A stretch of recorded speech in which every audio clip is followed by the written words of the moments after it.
That morning, Pat and Cassandra had breakfast in silence, weighed down by doubts about the previous night. The unspoken between them had become so tangible that it could almost be touched by hand. Pat decided to take matters into his own hands and invited Cassandra to get back on the road. In the car, the radio was playing Laura Nyro with Stone Soul Picnic. Pat found himself humming it, and Cassandra couldn't help but smile. "I bet you're a singer." "In the other dimension," she told him. Pat was amazed and terrified by Cassandra's ability to always grasp the heart of problems with the air of someone who was saying something else. Once again, she seemed to have hit the mark. Another dimension. Of course, why hadn't he immediately thought of it?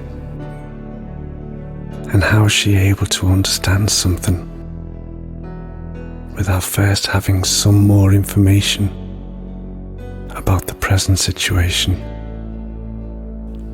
Angry at himself and frustrated, he fiddled with the radio and finally found peace when the Ohio Express captured him with "Yummy, yummy, yummy" and gave him a half smile.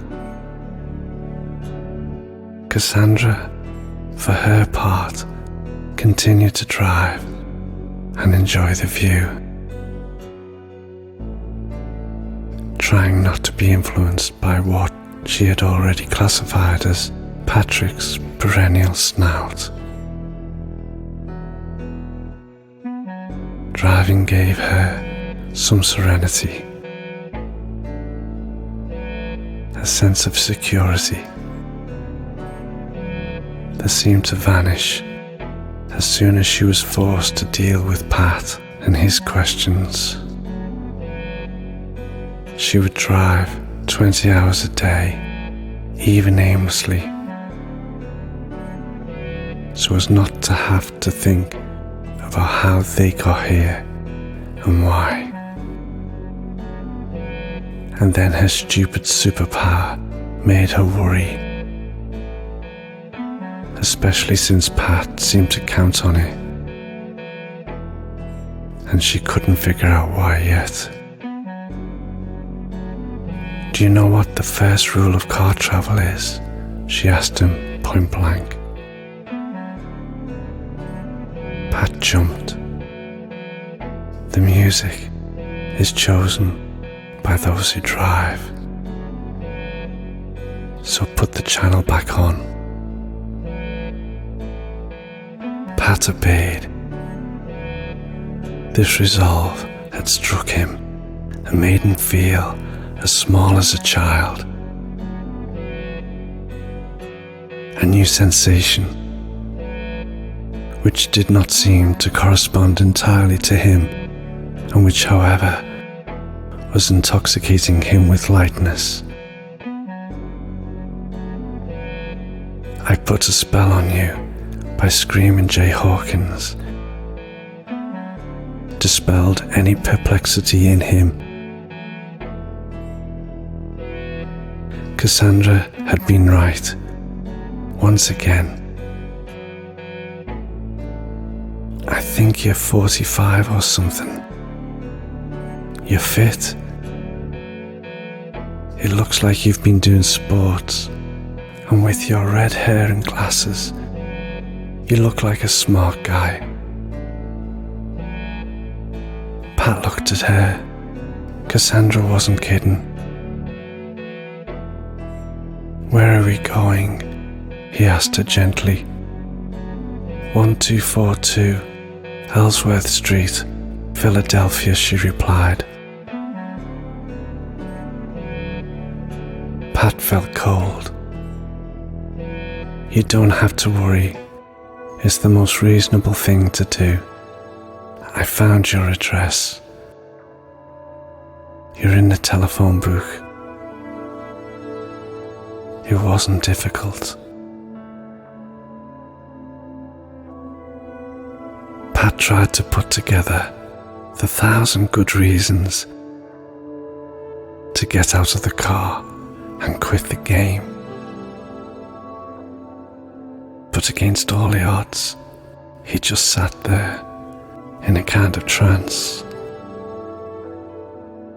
I thought that, however things are, if that's where you live, you can discover something about yourself, and perhaps about this whole story. And maybe there will be someone waiting for you, a wife, children, people who love you, and who have missed you. You should feel relieved. I still don't know anything about my person. Cassandra continued to watch the road, while the car's GPS indicated that the destination was only 5 minutes away. Pat felt his heart beating faster and faster, and had to force himself not to scream. Was it possible that Cassandra did not realize the enormity of the situation? Could it have been a simple twist of fate, a kind of mini-stroke of the universe, perfectly cured? And here we are, she exclaimed, as the radio played Crystal Ball by Keane. Pat looked into her eyes before taking a deep breath and getting out of the car. Someone was coming out of the gate of his building, and Pat took the opportunity to enter without too many ceremonies. After a small flight of stairs, he found himself in front of the door of the Doyles. A shout of people from inside prevented him from ringing the bell, and pushed him to walk around the outer perimeter of the house until he reached the back. Peering through a newly repainted wooden fence, Pat could observe a group of people laughing and talking gleefully around a barbecue, and among them a young man who looked just like his perfect double. His hair looked a little less disheveled than his, and he had a light beard, the kind that is fashionable among intellectuals. A young woman was holding his hand, and at the same time seemed to be staring at one of the other guests. A shiver went through his back, and a feeling of nausea began to stop him from breathing. Almost at the same time, even his double seemed not to feel well, because he had started coughing relentlessly, while his friends were making fun of him for not knowing how to properly drink tequila shots. Pat thought he had seen another painting, one that neither he nor Cassandra would have been able to modify, and in that apparently perfect image, Pat had seen a crack, deep and incurable. No, that wasn't the lacquered life he had ever wanted to belong to. And he ran away. Arriving on the road, he finally felt he could start breathing peacefully. And in his heart, he knew that his double would benefit too. Back in the car, he was relieved to find Cassandra still there, waiting for him, with a smile and a billion questions that would have made anyone want deafness. An absolute fiasco. Just a simple case of sharing the same name. Nothing that solves our questions, he told her right away. So where do we go from here? That was not the kind of truth he wanted to share. Definitely not. Atlantic City.